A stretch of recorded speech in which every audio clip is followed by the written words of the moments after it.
Namaskar, this is Akhilesh Bhargav. Welcome to Tidbits on Business and Finance with me. One of the most dependable and reliable indicator in order to assess the state of affairs or the financial and economic condition of any entity or individual or even the government of India is to see what is the state of cash flows of that entity or individual. Are the cash flows increasing? Are they decreasing? Is there a surplus in the system or is there a deficit? And what are they doing about it? The COVID pandemic crisis has demolished, disrupted, and destroyed the cash flow of many an entity, and that has also included disruption of the cash flows of the government of India. This extremely important indicator of the state of health of corporate India and also of household India has been a matter of discussion in press reports and other reports which have been emanating. The Business Standard recently carried a report on the state of cash flows of top listed corporates in the country.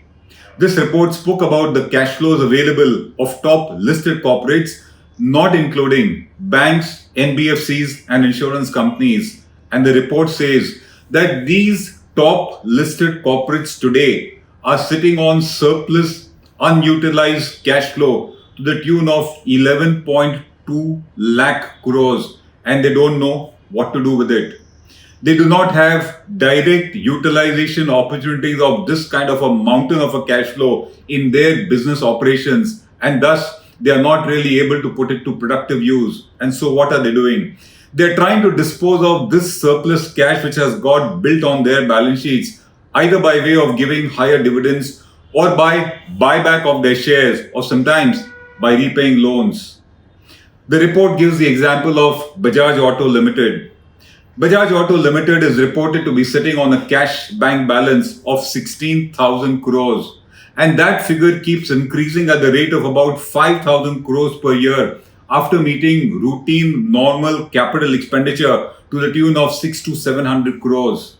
It doesn't know what to do with it, and therefore the company has decided that henceforward it will distribute 90% of its profits by way of dividends to its shareholders because it's surplus. They don't know what to do with it. That's the case with many other top non-finance companies in the country who have been distributing about 78% of their net profits by way of distribution of dividends to their shareholders.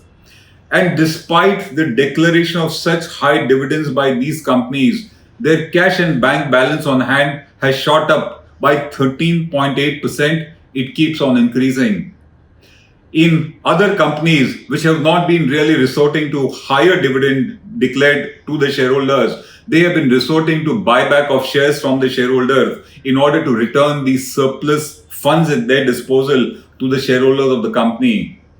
TCS has bought shareholders shares from them. So has been the case of Wipro. So has been the case of Tech Mahindra, Infosys, Adani Ports, Coal India, etc. And since January 2019, they have been indulging in this practice in order to return surplus funds to their shareholders. And they have given back monies to the tune of 64,000 crores so far to their shareholders by way of buyback of shares. The fact of the matter is that it is not every company which has got huge cash surpluses available. This is the case of the top listed companies and not of the mid cap and the small companies, many of whom are just fighting for survival, and their cash flows have been significantly demolished and destroyed on account of the pandemic and the economic slowdown that has occurred. While these top listed companies are sitting on a mountain of a cash and bank balance, not knowing what to do with it, that is not the case as far as individual households are concerned. In the case of individual households, household savings, their cash and bank balance on hand has actually been depleting and their liabilities have been going up. A recent monthly bulletin issued by the Reserve Bank of India makes this picture quite clear. The RBI bulletin says that in the quarter one of this financial year, which ended on 30th June 2020, the household savings touched a high of 21% of the GDP. At that time, their cash on hand was to the tune of 5.3% of the GDP, and the total debt of households versus the GDP was about 35% of the GDP. So as far as quarter one was concerned, high amount of savings. When it came to quarter two, the savings of households in India depleted to a mere 10.4% of the GDP. Their cash on hand by way of currency was down to 0.3% of the GDP. And when it came to the total debt of the households, it has shot up from 35% of GDP to 37% of GDP in a matter of just one quarter. When it comes to quarter three, which ended on 31st December 2020, the Reserve Bank says that it has moderated even further. In other words, savings have gone down further on account of spending that took place because of the festival demand and because of the pent up demand. According to us, as far as quarter four is concerned, which will end on 31st March 2021, the cash savings, the surplus with the households is going to dip even further. And we say that because of the continued joblessness and because of erosion of livelihood of many a household. These were the statistics regarding the status of the savings and the buildup of cash flows of the households as reported by the Reserve Bank of India in its recent bulletin. What is the analysis that comes out of this? The analysis as far as large corporates who are sitting on such huge cash and bank balances are concerned is that they are sitting on a surplus which they don't wish to invest. They don't wish to invest it in new projects because their existing capacities remain idle and unutilized. The Reserve Bank of India itself says that the average capacity utilization of manufacturing sector at the moment is about 63% of the installed capacity. That does not justify the corporates to use their surplus cash flows in order to invest in new projects, in order to expand and diversify their capacities. And thus, they are unwilling to invest all the money that they have earned, they are giving it back. That also explains why corporates are not taking large, big ticket loans from banks. After all, if they are not setting up new projects, they are not going to take fresh loans from the banks. That reflects in the lending by the banks, which continues to be uncertain.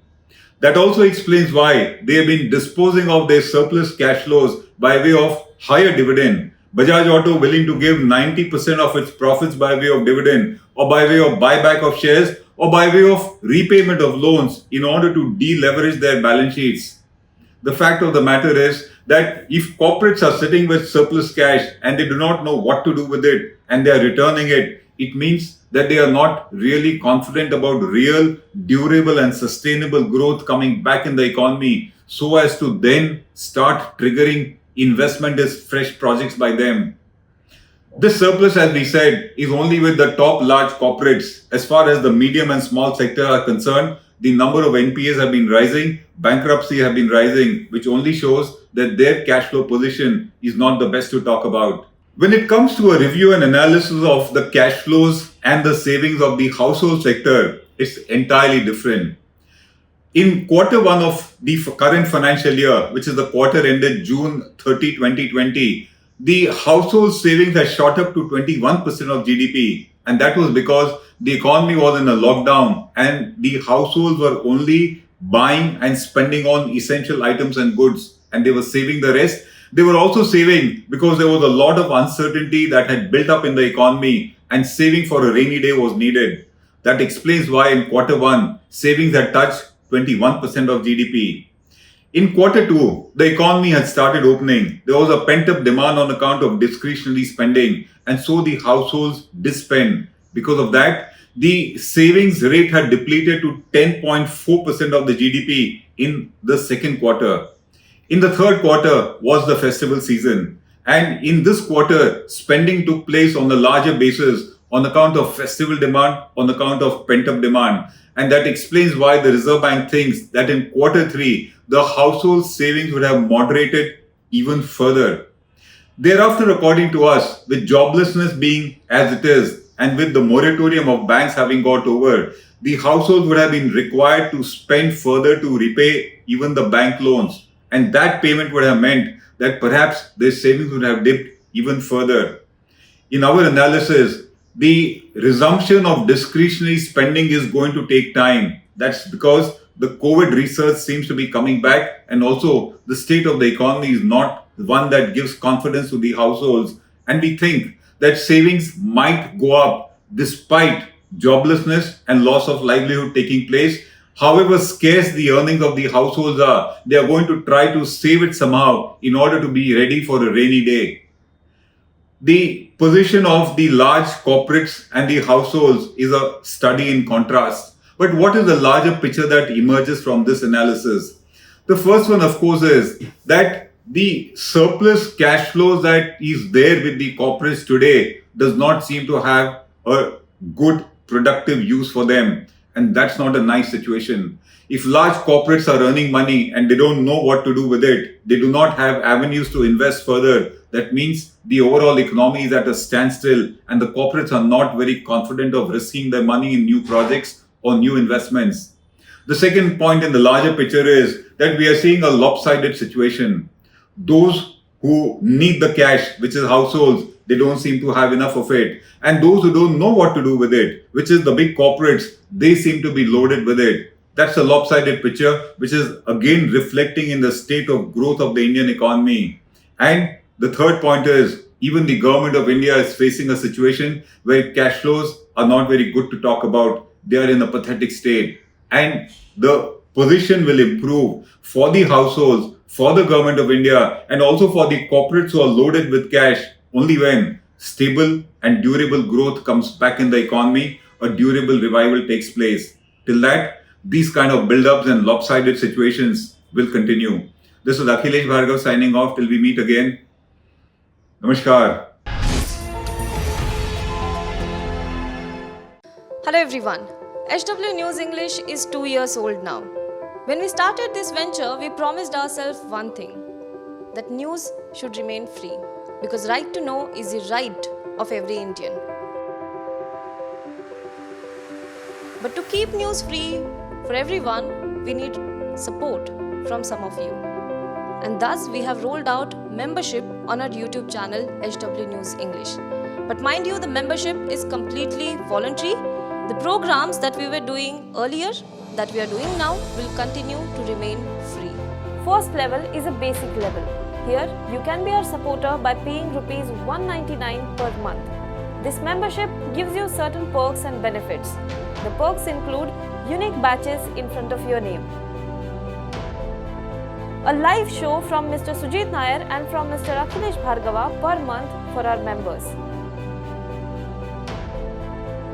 You can also vote in some exclusive members-only polls. Now the second level is Super Supporter.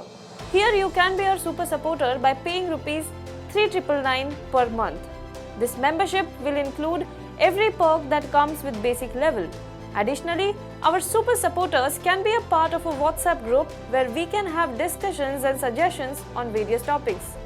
The second perk includes a gift pack with our merchandise.